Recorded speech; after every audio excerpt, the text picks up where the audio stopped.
welcome back to another video. So this time, this is my Discovery 2 V8, which I've recently just brought back because I really like the colour.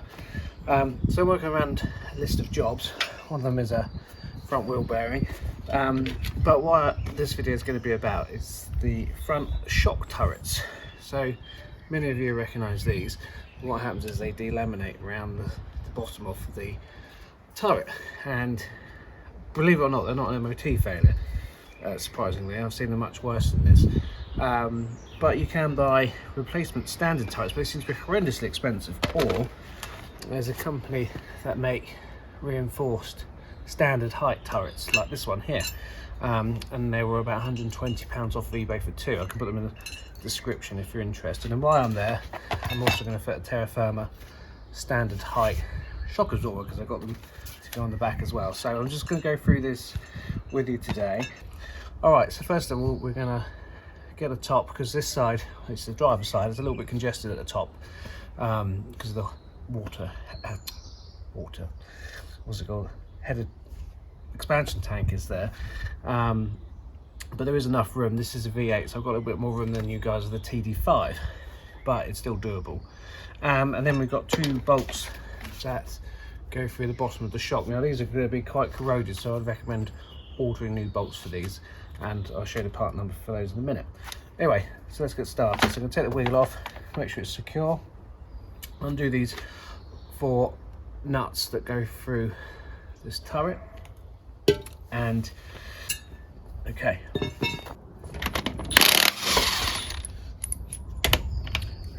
If you wonder why I'm impacting these aren't the standard nuts, because these are from a later L322 wheel. The same size are 18, 255, 55 R18, but the nuts are 22mm and they're not chrome plated, so they're not going to get damaged. And I have already loosened them off, believe it or not.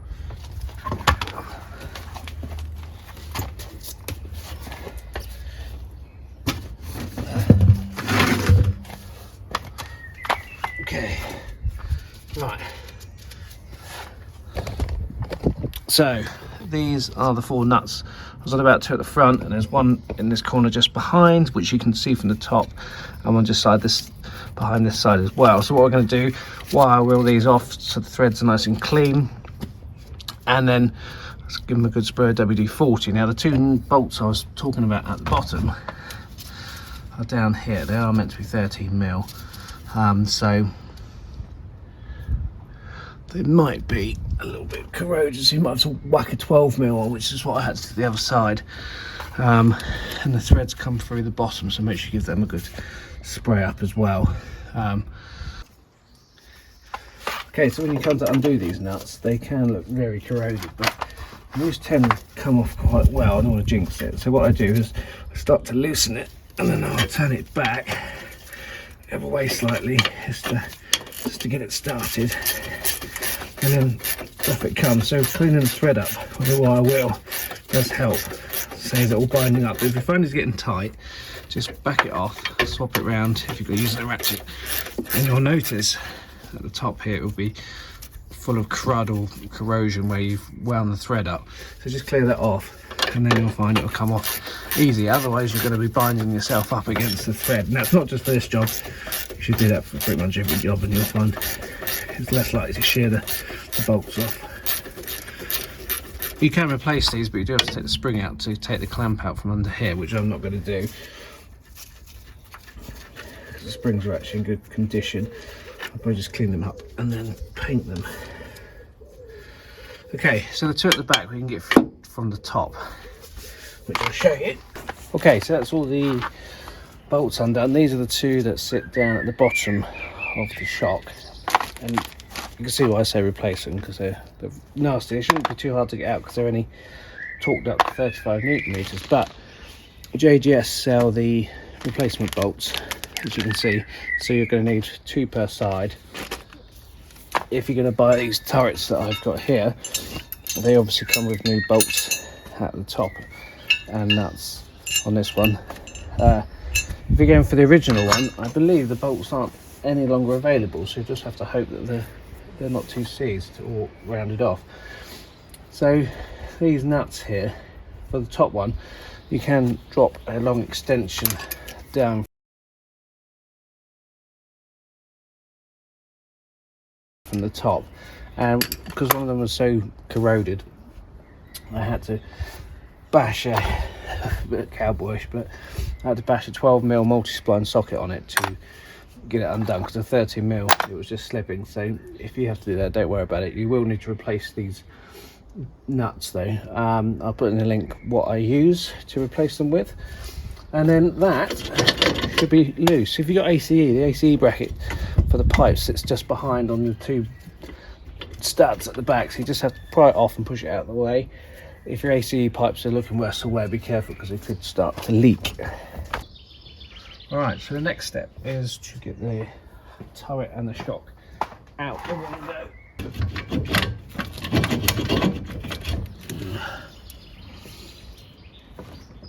Okay, so the ACE pipes are just a little bit in the way.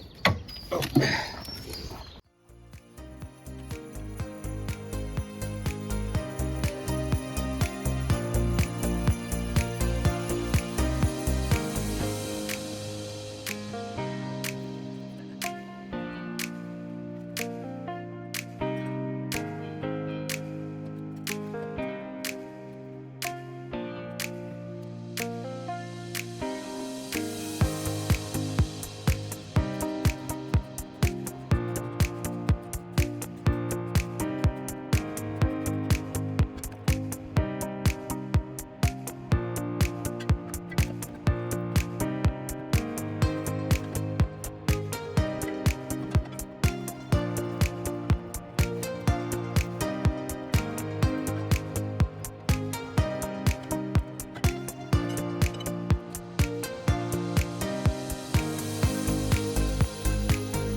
That's it, over that ridge.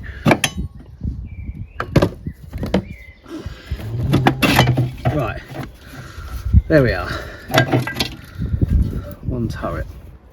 So the trouble is, if this is difficult to get out, the newer ones are bigger. So that'd be fun. And then we have one shock. As you can see, look at the state of that. The bush is completely gone. In fact, it's actually pulled itself through one side more than the other. Okay, and then the fun, I guess, is getting these back in. Right, I'm going to clean everything up. I might give it a little paint actually, and then I'll join you for reassembly. Okay, so it's time for reassembly. I've dropped the shock in already with the band still round, and then we're going to try and fettle this in a bit better than how we took it out.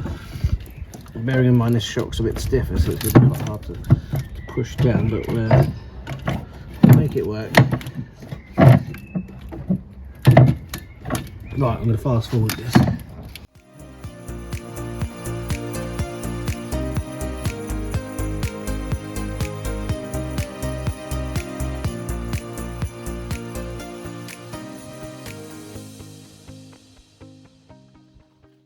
Believe it or not, that's actually dropped in a bit easier than the other one came out. So I'm going to line those up, do the bolts up at the bottom, put the 4 nuts on. I'll put the nuts what you need. You can get them from Screwfix, they're nothing special. And then it's a case of tightening it all up, and so I'll see you once we're back together. Okay, so that is that. I hope you found that useful. So these little 4 nuts that go across the top of the turret, they torque down to 23 Newton meters, so really not very much. These bottom bolts I can't find in the workshop manual actually of mine. I've read online that someone says somewhere between 37 Newton meters and 55, but however you won't get a torque wrench in there anyway, so just nip them up. They're 13mm heads on those, and the bolt that goes through the top of the shock, I also don't have a value for that in my workshop manual either, so please put in the comments if you do know what they are. However, because the bolt is the same as the P38 top mount of the shock, that torques down to 125 Newton meters, so I'm going to torque the top to 125 Newton meters, and the guy who sells these new turrets also recommends that, so I'm going to go with that. I've given things a quick clean up. I'm going to rebuild the rest of the wheel bearings and ball joints. If you need to do your ball joints, I have done another video on the P38 how to do the ball joints on the Discovery as well, which I've done on this side. So thank you very much for watching.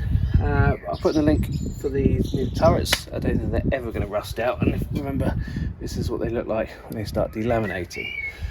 Anyway, thanks for watching. Until next time, thanks again.